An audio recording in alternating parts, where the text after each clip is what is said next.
Les taux sont bas, c'est une situation inédite.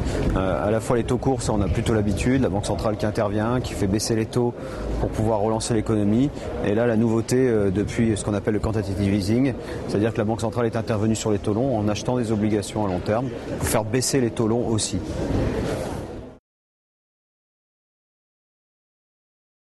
Cela va durer parce que c'est une décision de banque centrale. Aux États-Unis, on a eu 7 ans cette opération de quantitative easing.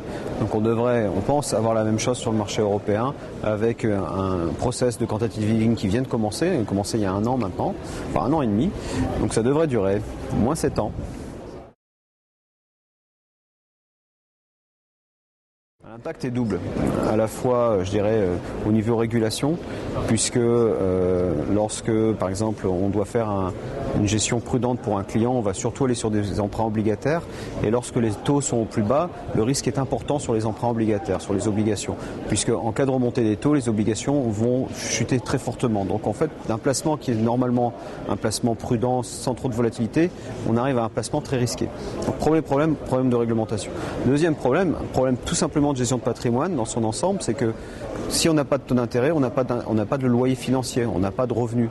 Donc lorsqu'on veut prendre sa retraite, ça devient très très compliqué de tirer de la rente d'un contrat d'assurance vie ou d'un portefeuille d'obligations.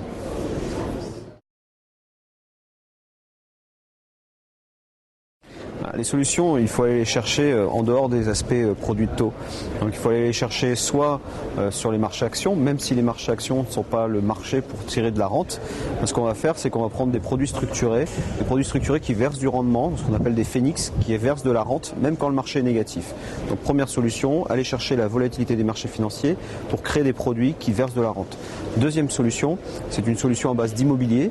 Donc on va utiliser l'immobilier, par exemple les SCPI, sauf que vous allez me dire, les SCPI, le problème c'est que certes on a du loyer, mais on a de l'impôt. Là les SCPI, on va les mettre en assurance vie. En les mettant en assurance vie, ça nous permet d'avoir du revenu, du loyer, sans impôt, et surtout avec un engagement de liquidité de l'assureur.